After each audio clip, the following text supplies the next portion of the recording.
Welcome to Book Talk Finance.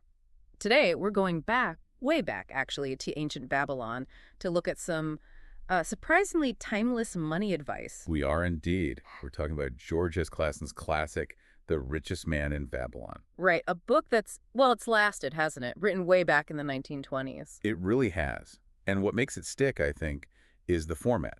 It's not some dry textbook.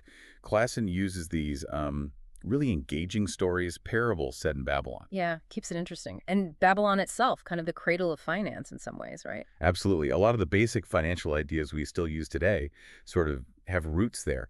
And these parables, they just make these core concepts about money much easier to grasp. I saw a review, I think it was the Los Angeles Times, called it a great gift for beginners, but also a refreshing read for experienced investors. That says a lot. It really does. It hits that sweet spot. Sure. Clason's whole aim was to give people practical insights, how to make money, how to keep it, and crucially, how to make it grow. And the core idea, the big promise, is that money isn't some mystery. Exactly. Clason argues there are simple, fundamental laws to acquiring wealth. Understand those laws, apply them, and money will, well, it will follow. He suggests they're unchanging, like gravity. Okay, so universal laws. Sounds grand, but how does he break it down? Well, the heart of the book really are these 7 cures for a lean purse. These are the practical steps, the principles for getting your financial house in order. 7 cures. Okay, let's list them out quickly for everyone listening. First is start thy purse to fattening. Saving, basically. Yep. Then, control thy expenditures. That's budgeting. Third, make thy gold multiply. Investing.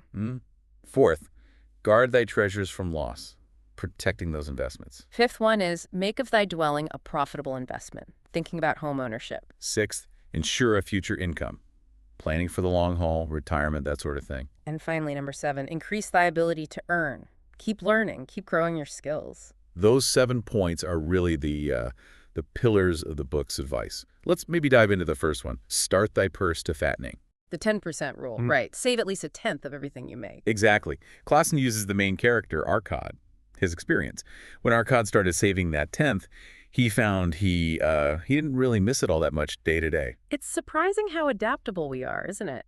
But the book mentions the temptation, that urge to just spend it anyway. Oh, absolutely. It acknowledges that pull towards immediate gratification.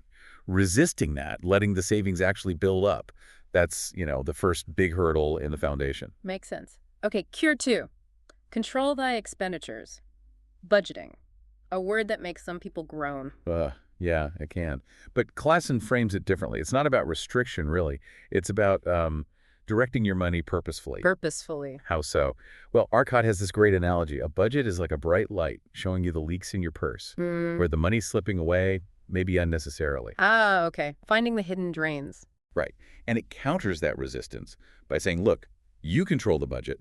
It's your tool to make sure your money goes towards your real goals, your cherished desires, not just random whims. So it's about priorities, not punishment. I like that framing. Exactly. Then, once you're saving and budgeting, cure 3 kicks in. Makes thy gold multiply. Investing. Putting that saved money to work, so it's not just sitting there doing nothing. Precisely. Don't let it be idle. The example he used is the shield maker, Agar. Arcad invests in bronze, and Agar pays him essentially rent for using that bronze. So your money starts earning its own money. And Arcad's mentor, Algamish, he gives that famous advice. Don't eat the children of your savings. Meaning don't spend the profits, the interest, the dividends. Right. Reinvest them. Let that compounding effect really take hold. That's how wealth truly grows over time. Don't just spend the earnings as soon as they come in. Got it. But investing involves risk, which leads nicely into cure 4. Guard thy treasures from loss. A very critical one. You've worked hard to save it. Now you need to be careful where you put it. Clason uses Arcad's own mistake here, doesn't he? He does. Arcad loses his first-year savings completely. He trusted a brickmaker, Asmore, to go buy jewels in a distant city. Not exactly an expert in jewels, the brickmaker. Not at all. And that's the lesson. Seek advice from people who actually know what they're doing in that specific field. Algamish says, talk to jewelers about jewels, not brickmakers. Talk to shepherds about sheep. It makes perfect sense. Due diligence, basically. And making sure you can get your original investment, your principal, back safely. That safety of principal is paramount in this cure. Don't chase unrealistic returns if it means risking everything you've saved. Okay, let's jump ahead slightly to cure 6. Ensure a future income. This is out looking ahead, isn't it? Mm-hmm.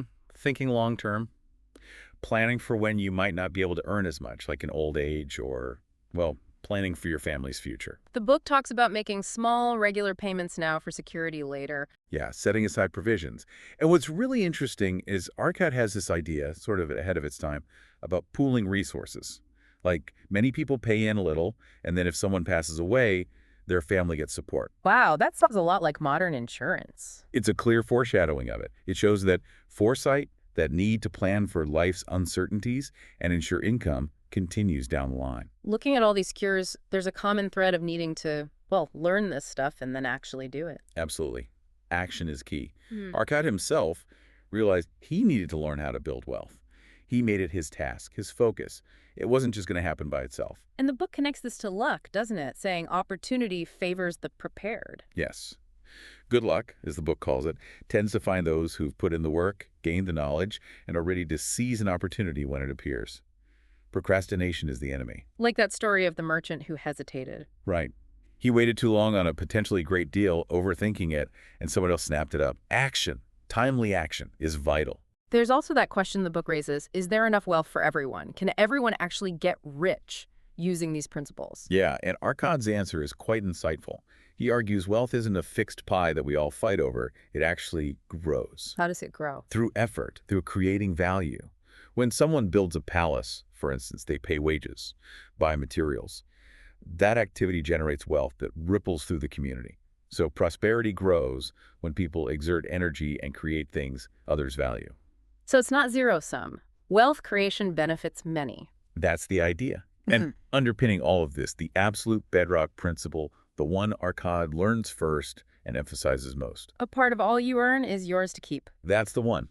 That simple act of saving first, making sure a portion belongs to your future self, that's the non-negotiable starting point for everything else. So wrapping up our book talk, Finance Today on The Richest Man in Babylon, it really boils down to some core, timeless ideas, doesn't it? Save that 10% minimum. Get control with a budget. Mm-hmm. Make your savings work for you through smart investing. Protect what you've invested. Plan for the long term. Keep learning. Simple concepts, really. But powerful, and presented in such an accessible way through those Babylonian stories. It avoids that feeling of being overwhelmed by complex finance talk. Totally. For you listening, if you want financial knowledge that feels intuitive, that gives you those aha moments without needing a finance degree, this book really delivers. We've definitely just skimmed the surface today. There's so much more packed into The Richest Man in Babylon. Lots more stories, more nuances. For sure. It's worth reading yourself if you haven't. So maybe, as a final thought for you to take away, think about which of these cures, these principles from ancient Babylon, feels most relevant to you right now. Yeah, and maybe what's one small thing, one action step you could actually take, maybe even today, to start putting that principle into practice. What wealth-building task, as Arcot might say, will you commit to? Good question to ponder. Absolutely. Well, if you enjoyed this discussion and want more insights from great financial books, definitely hit subscribe and follow the channel. We'll be back with more Book Talk Finance